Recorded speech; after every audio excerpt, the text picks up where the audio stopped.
ഭയങ്കര സൂപ്പർ പടം. രാജേട്ടൻ്റെ ഭയങ്കരമായ ആക്ടിങ്, ഒരു രക്ഷയില്ല. ഇതിന് എത്ര അവാർഡ് വരുമെന്നൊന്നും അറിയില്ല. ഭയങ്കര ഫീലിംഗ് ആണ്. ഇമോഷണലായിട്ട് എല്ലാവരും കരയാതെ ഇറങ്ങാൻ പറ്റില്ല. ഭയങ്കര നല്ല മൂവി. ബ്ലസ്സിയുടെ സ്ക്രീൻ പ്ലേ, ഡയറക്ഷൻ ഒരു രക്ഷയില്ല. ഓരോ സീനും അതുപോലെ മനോഹരമായി എടുത്തിരിക്കുന്നു. അതുപോലെ ഗോകുലിൻ്റെ ആക്ടിങ്, ജിമ്മി ജീൻ്റെ ആക്ടിങ് ഒരു രക്ഷയില്ല. ഭയങ്കരമായ ഒരു പടമാണ്. ഇതൊരു മലയാളത്തിലൊരു വേറെ ലെവൽ പടമാണ്. എല്ലാവരും മസ്റ്റായി കാണണം. ഭയങ്കര ഒരു ഫീലിംഗ് ആണ്. എന്നുവെച്ചാൽ എന്താ പറയണം, ഇപ്പോഴും അതിൽ നിന്ന് മാറിയിട്ടില്ല. ഒരു ഈ ഗൾഫിലൊക്കെ പോയി കിടന്ന് കഷ്ടപ്പെട്ട ഒരുപാട് പേരുടെ ലൈഫ് അത് ഡിപ്പിക്റ്റ് ചെയ്ത് ഭയങ്കരമായി കാണിച്ചിട്ടുണ്ട്. അപ്പം നമുക്ക് ഭയങ്കരമായിട്ട് ഇൻവോൾവ് ആയി നമുക്ക് മനസ്സിലാവും. അത് നല്ല രീതിയിൽ ഭയങ്കര ബ്യൂട്ടിഫുള്ളാണ് ഇത് കാണാനായിട്ട്. അത് മസ്റ്റ് വാച്ചാണ്. എല്ലാവരും തിയേറ്ററിൽ തന്നെ കാണണം എന്നാണ് ഒരു റിക്വസ്റ്റ് ഉള്ളത്. എനിക്ക് നല്ലൊരു മസ്റ്റായി കാണണം. എല്ലാവരും ഒരു മലയാളി എന്ന രീതിയിൽ എല്ലാവരും കാണേണ്ട പടമാണ്. എന്തായാലും രാജുവേട്ടാ സൂപ്പർ. രാജ് എന്ന് പറഞ്ഞൊരു നടൻ ഇത്രയും നമ്മുടെ ആ ഒരു ഫിസിക്കൽ ട്രാൻസ്ഫോർമേഷൻ ഉണ്ടല്ലോ, അത് ഇത്രയും പ്രതീക്ഷയില്ല. കാരണം ആ ഒരു ഫീൽ ഇപ്പോഴും മനസ്സിൽ നിന്ന് പോകുന്നില്ല. ഓരോ സീനും മനസ്സിലിങ്ങനെ എന്താ വല്ലാത്തൊരു വേദനയായിട്ട് തോന്നുന്നുണ്ട്. യഥാർത്ഥ നജീബിനെ ഓർക്കുന്നതാണ്. പുള്ളിക്കാരെ എത്രമാത്രം അനുഭവിച്ചിട്ടുണ്ടാവും ആ ഒരു സിറ്റുവേഷനിൽ. പൃഥ്വിരാജ് പറയാൻ വാക്കുന്നില്ല, അതിനപ്പുറമാണ് അഭിനയിച്ച് വെച്ചിരിക്കുന്നത്. അവനെ ബ്ലസ്സി സാറിൻ്റെ ഡയറക്ഷൻ, ക്യാമറ വർക്ക് എല്ലാം, എ.ആർ. റഹ്മാൻ സാറിൻ്റെ മ്യൂസിക്കും ബിജിയും ഒക്കെ മികച്ചിരുന്നതാണ്. പ്രേമലും മഞ്ഞുമൽ ബോയ്സും ഒക്കെ ഉണ്ടാക്കിയ ആ ഒരു തരംഗം കണ്ടിന്യൂ ചെയ്യുന്നതന്നെയാണ് വിചാരിക്കുന്നത്. കണ്ടിന്യൂ ആണ്. ആ ഒരു ഇപ്പോൾ ഒരു സുവർണ്ണ കാലമാണ് മലയാള സിനിമയ്ക്ക്. അപ്പോൾ അതിന് മുന്നോട്ട് കൊണ്ടുപോകാൻ വേണ്ടി ഇതിനെക്കാട്ടി അപ്പുറം ഒരു സർവൈവൽ വേറെ വരാനില്ല. ഇതാണ് റിയൽ സർവൈവൽ. നല്ല പടം, അത് ഉറപ്പാണ്. ആടുജീവിതം എല്ലാവരും തീർച്ചയായിട്ടും തിയേറ്ററിൽ തന്നെ വന്ന് കാണണം. നല്ല എക്സ്പീരിയൻസ് ചെയ്യേണ്ട മൂവിയാണ്. അവരുടെ ആ ഫീല് ഒരിക്കലും ഒരു പടമായിട്ടല്ല ഞാൻ കണ്ടത്, ഒരു ജീവിതമാണ്. ആ ജീവിതം എങ്ങനെയാണ് ആ ലൈഫാണ് മുന്നോട്ട് കൊണ്ടുപോയിരിക്കുന്നത്. ആണ് ആടുജീവിതം എന്ന് പറയുന്നത്. എന്തായാലും നിങ്ങൾ തീർച്ചയായിട്ടും തിയേറ്ററിൽ വന്ന് കാണേണ്ട പടം തന്നെയാണ്. കൊടുത്തില്ലെങ്കിലാണ് നമുക്ക് അപ്പം നോക്കാം. നാഷണൽ അവാർഡ് പുള്ളി ഡിസേർവ് ആണ്. അതിൽ പുള്ളി പറഞ്ഞൊരു കാര്യമുണ്ട്, നിങ്ങൾ ഇതുവരെ കണ്ട ട്രാൻസ്ഫോർമേഷൻ അല്ലാതെ ഒരു സീനിൽ വരുമെന്ന് പറഞ്ഞുകൊണ്ട് ആ സീനായിരുന്നു ഏറ്റവും കൂടുതൽ കൈയടി. ഞാൻ പറയുന്നില്ല, അത് ആ സീന് ഭയങ്കര ഭീകരമായിരുന്നു. അത് അക്സെപ്റ്റ് ചെയ്യാൻ പറ്റില്ല. പുള്ളിയിൽ നിന്ന് ഇപ്പോൾ നമ്മളൊരു ബൾക്കിയായിട്ട് കാണിച്ചിരിക്കുന്ന ഒരു നടനെ ഒരിക്കലും നമ്മൾ ആ ഒരു ഫിഗറിൽ കാണില്ല. നമ്മൾ ഇതുവരെ കണ്ടിട്ടില്ല. പുള്ളി അത് പുറത്തു വിട്ടിട്ടില്ല എന്നാണ് പറഞ്ഞത്. ഈ 16 വർഷമായിട്ടുള്ള ബ്ലസ്സിയുടെ കമ്പാക്ക് എങ്ങനെയുണ്ട്? അത് കംബാക്ക് അല്ല. പുള്ളി അതിന് 2011 പ്രണയമുണ്ട്, 2013 കളിമണ്ണുണ്ട്, എല്ലാം ഉണ്ട്. പക്ഷേ പുള്ളി ഇതിനുവേണ്ടി മാറ്റിവെച്ച വർഷങ്ങൾ വർത്താണെന്നേ പറയാവുള്ളൂ. ആക്ച്വലി ഭയങ്കര കുറവാണ്. നാഷണൽ അവാർഡിൽ കുറേ ഉണ്ടാകും എന്നാണ് പറയുന്നത്.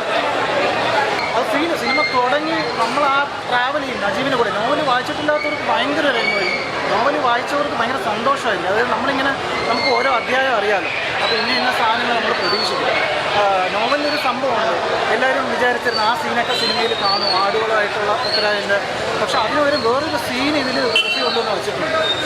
ആ സീൻ, ഒറ്റ സീന് മതി പൃഥ്വിരാജ് എന്ന നടൻ ഈ സിനിമയ്ക്ക് വേണ്ടി ഇട്ട എഫേർട്ട് മനസ്സിലാക്കും. ഉറപ്പായിട്ടും ഇത് ലോക സിനിമ. ഞാൻ പറയണ ഇത് ഓസ്കാറിന് ഉൾപ്പെടെ ഈ സിനിമ ഒന്ന് പ്രസൻറ്റ് ചെയ്യണം. വേറെ ഒന്നല്ല, ഫ്രം മോളിവുഡ് ഈ സിനിമ ഇങ്ങനൊരു സിനിമ മലയാളത്തിൽ എടുത്തിട്ടുണ്ട്. നമുക്ക് അഭിമാനപൂർവ്വം പറയാം. മലയാള സിനിമയെന്നല്ല, ലോക സിനിമ ഉള്ളിടത്തോളം കാലം ഈ സിനിമ എന്താ പറയുക അത്രയും നിലനിൽക്കും. ലൈബ്രറിയിൽ സൂക്ഷിക്കാൻ പറ്റിയൊരു സിനിമ.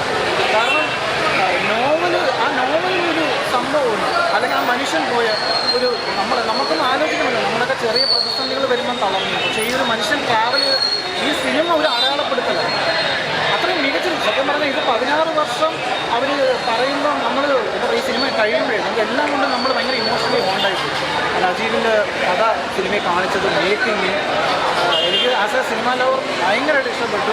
ഞാൻ തിയേറ്ററിൽ കരഞ്ഞുകൊണ്ടാണ് ഇറങ്ങിയത്. അത്രയും മികച്ചൊരു സിനിമ അവർ പ്രസൻറ്റ് ചെയ്തിട്ടുണ്ട്.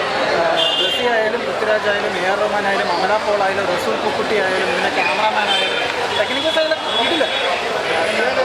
കുറുക്കി ഒരു സിനിമയുടെ രൂപത്തിലേക്ക് പ്രസൻറ്റ് ചെയ്യുന്ന രീതിയിൽ തീർച്ചയായിട്ടും ബ്ലസ്സി എന്നൊരു സംവിധായകൻ വിജയിച്ചിരിക്കുക തന്നെയാണ്. കാരണം ഈ ഒരു കഥാപാത്രം, കാരണം പലരുടെ മനസ്സിലേക്കും ഓൾറെഡി തന്നെ പതിഞ്ഞു പോയൊരു കഥാപാത്രമാണ്. ആ കഥാപാത്രത്തിന് അപ്രഭാരിയിൽ എങ്ങനെ എത്രയും മികച്ചതാക്കി എടുക്കാം എന്നുള്ള രീതിയിൽ അദ്ദേഹം തീർച്ചയായിട്ടും വിജയിച്ചിട്ടുണ്ട്. നമുക്കറിയാം, നമ്മൾ സിനിമ കണ്ടുകൊണ്ടിരിക്കുമ്പോൾ നമുക്ക് വ്യക്തിപരമായി നമ്മൾ ലോകത്തുള്ള എന്താ പറയുക, നമ്മൾ പലപ്പോഴും ഇപ്പോൾ ട്രോൾ ചെയ്യപ്പെട്ട് നമ്മൾ മനുഷ്യാവകാശ മനുഷ്യാവകാശ ലംഘനം എന്നൊക്കെ പറയും. പക്ഷേ ആക്ച്വലി നമ്മളത് ഫീൽ ചെയ്യും. കാരണം നമുക്ക് ഇത് ശരിക്കും ഇങ്ങനെ ലോകത്ത് ഇങ്ങനെ അനുഭവിക്കുന്ന മനുഷ്യരുണ്ട്.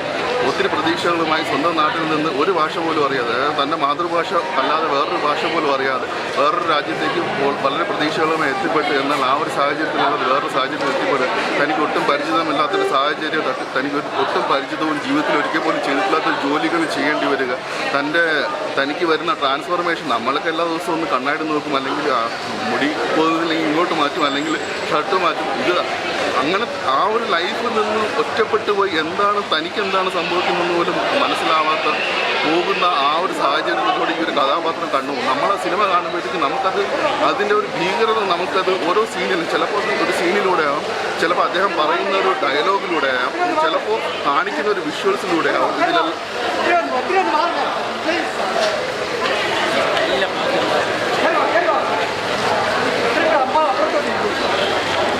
അപ്പോൾ ഈ ഒരു കാര്യം ത്രൂഔട്ട് നമ്മുടെ ഒരു സിനിമയിലൂടെ കാണിക്കുന്നുണ്ട്. അപ്പോൾ സിനിമ കണ്ട് ഒരു പരിധിക്ക് അപ്പോഴത്തേക്കും നമുക്കും ആ ഒരു പ്രതീക്ഷയുടെ ഒരു കിരണം, അല്ലെങ്കിൽ പ്രതീക്ഷയുടെ ആ ഒരു ഇത് എപ്പോൾ ഈ ഒരു കഥാപാത്രത്തിൽ എത്തിച്ചേരും എന്നുള്ളൊരു ആ ഒരു നെഞ്ചിരിപ്പാണ്. കാരണം കഥയുടെ എല്ലാവർക്കും അറിയാം, പക്ഷേ ഇതെങ്ങനെ കാണിക്കുന്നു, ഇതെങ്ങനെ ചെയ്തു. പിന്നെ വേറൊരു കാര്യം എടുത്തു പറയേണ്ടത്, മരുഭൂമിയിൽ അല്ലെങ്കിൽ ഈ ഒരു കാര്യങ്ങൾ എത്രയും ഷൂട്ട് ചെയ്തത്, കാരണം അത്രത്തോളം എഫേർട്ട് എടുത്തുണ്ട്. ഇദ്ദേഹം ഒരു 16 വർഷം ഈ ഒരു സിനിമയ്ക്ക് വേണ്ടി മാറ്റി വെച്ചിട്ടുണ്ട്. അതായത് ബ്ലസ് ചെയ്യുന്നൊരു സംവിധായകൻ. അത് തീർച്ചയായിട്ടും അതിന് അത്രത്തോളം എഫേർട്ട് ഉണ്ടെന്ന്. കാരണം ഞാൻ ഈ അടുത്ത് പറഞ്ഞു, എന്തിനാണെന്നൊരു സിനിമയ്ക്കകത്ത് ഒരു മരുഭൂമിയിലൊരു ഗാനം ചിത്രീകരിക്കുന്നുണ്ട്. അപ്പോൾ ഒരു ഗാനത്തിന് വേണ്ടിയിട്ട് അത് എത്രത്തോളം എഫേർട്ട് എടുത്തു എന്ന് ശങ്കർ പറഞ്ഞ ഒരു സംഭവം എൻ്റെ മനസ്സിലൂടെ ഇപ്പം കടന്നു പോകുന്നുണ്ട്. അപ്പോൾ ഈ ഒരു സിനിമയിലെ 90% ഒരു മരുഭൂമി അല്ലെങ്കിൽ സംബന്ധമായ ഒരു ലൊക്കേഷനിൽ ഇരുന്ന് ഷൂട്ട് ചെയ്യും. അവർ എത്രത്തോളം എഫേർട്ട് അവർ എടുത്തിട്ടുണ്ടാവും. ഈ ഒരു കാര്യങ്ങളൊക്കെയാണ് എൻ്റെ മനസ്സിലൂടെ കടന്നു പോയത്. പിന്നെ സിനിമയുടെ ഒരു ക്ലൈമാക്സ് അവസാനം എത്തുമ്പോഴത്തേക്ക് നമുക്ക് ആ ഒരു ഇത് പ്രശസ്തമായ ഒരു ഡയലോഗ് അതിങ്ങനെ എഴുതി കാണിക്കുമ്പോൾ തന്നെ അറിയാതെ നമ്മൾ കൈയടിച്ചു പോകും. ആ ഒരു രീതിയിലാണ്. കാരണം ഇത് ഒരു അസാധ്യമായ ഒരു സിനിമ തന്നെയാണ്. മലയാള സിനിമയുടെ സീൻ വീണ്ടും മാറിക്കൊണ്ടിരിക്കുകയാണ്.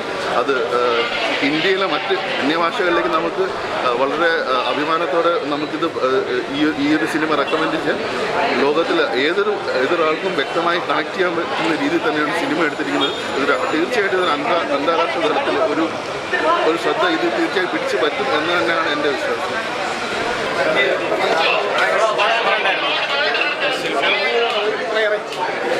സിനിമ എങ്ങനെയുണ്ട്?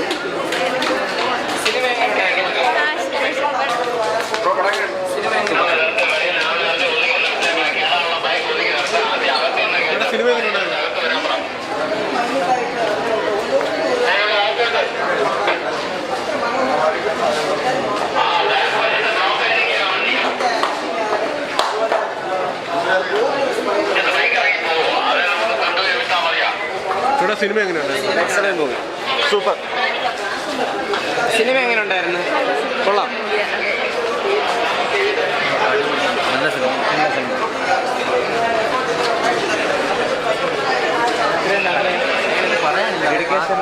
അത്രയും ഡെഡിക്കേഷൻ നല്ല മൂവിയായിരുന്നു. Must watch. എല്ലാവരും കാണേണ്ട പടമാണ്. നല്ല മൂവി.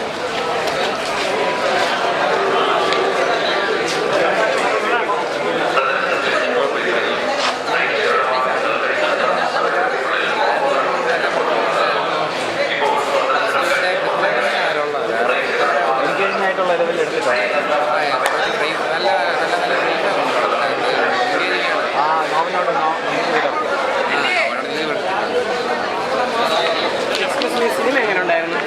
നല്ല മൂവിയാണ്. നല്ല മൂവിയായിരുന്നു. നല്ലായിരുന്നു. നല്ല ഹാർഡ് വർക്ക് ചെയ്തിട്ടുണ്ട്. സ്റ്റോറിയുടെ നീതി പുലർത്തിയത്. അതെ 100%. നല്ലായിരുന്നു. രാജൊക്കെയാണെങ്കിൽ കിഡിലായിട്ടാണ് ചാൻസ് ഉണ്ട്. കാരണം ആ ബുക്ക് വായിച്ചതിൻ്റെ സിനിമ കാണുമ്പോൾ നമുക്കത് നല്ല ഫീലിംഗ് ഉണ്ട്. ഇമോഷണലി കണക്ട് ആവുന്നുണ്ട്. ബീജം ഉള്ളതുകൊണ്ടാണ് പിടിച്ചേക്കുന്നത്. സത്യം പറഞ്ഞാൽ കുറേ സ്ഥലത്തൊക്കെ കരയാൻ വരെ തോന്നിപ്പോൾ അമ്മ അതിൽ കിഡിലായിട്ട് എടുത്തിട്ടുണ്ട്. ഒന്നും പറയാം. സാറ്റിസ്ഫൈഡ് എല്ലാം നല്ലത്. സുകുമാരൻ്റെ കരിയറിലെ തന്നെ ഒരു മികച്ച മൂവിയാണ്. ഡെഡിക്കേഷനും പുള്ളി പറഞ്ഞിട്ടുണ്ട് 40 വയസ്സിന് ശേഷമായിരിക്കും പുള്ളിയുടെ ഒരു പുതിയൊരു ഡയമെൻഷൻ കാണുന്നത് എല്ലാവരും. ഇനിയും ഇതുപോലെ നല്ല സിനിമകൾ. ഡയറക്ഷൻ അടിപൊളി. ഒരു പക്ഷേ ഫ്രെയിംസ് ആയാലും AR റഹ്മാൻ്റെ ബാക്ക്ഗ്രൗണ്ട് ചെയ്യും ആ സിനിമയുടെ ഒരു സോള് തന്നെ.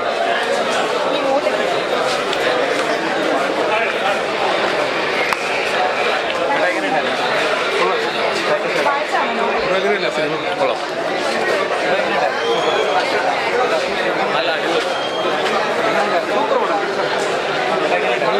ഇന്റർനാഷണൽ ഡെഡിക്കേഷൻ എപ്പോഴും ഒരു മരവിപ്പാണ്.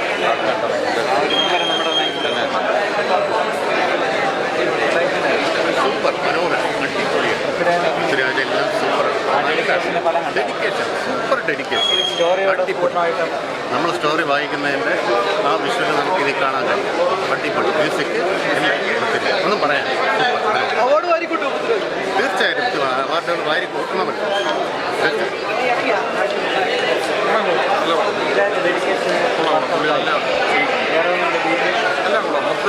നല്ലൊരു ക്ലാസ്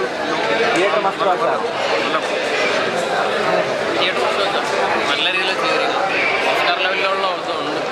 ബോഡി ട്രാൻസ്ഫോർമേഷൻ പിന്നെ അതിനൊരു സീൻ കാണിക്കും നല്ല രീതിയിൽ അഭിനയിക്കും. നല്ല രീതിയിൽ നല്ല ഭയങ്കര രീതിയിൽ ആ ഒരു സീൻ കാണിച്ചു തരാനായിട്ട്. പിന്നെ എയർമാൻ്റെ നല്ല രീതിയിൽ അഭിനയിക്കും. നല്ല മൊത്തം ഓരോ കിട്ടില്ല. സ്റ്റോറി നല്ലത് എന്തെങ്കിലും വേറെ എന്തെങ്കിലും ആഡ് ചെയ്തിട്ടുണ്ടോ? ഇല്ല അങ്ങനെ സെപ്പറേറ്റ് ഞാൻ നോവൽ വായിച്ചിട്ടുണ്ട്. എങ്ങനെയുണ്ടായിരുന്നു മൂവിയൊക്കെ? പൃഥ്വിരാജിൻ്റെ ആക്ടിങ് എങ്ങനെയുണ്ടായിരുന്നു? റഹ്മാൻ എങ്ങനെയുണ്ട് മ്യൂസിക്? ഒന്നും പറയല്ല, എല്ലാം അടിപൊളി.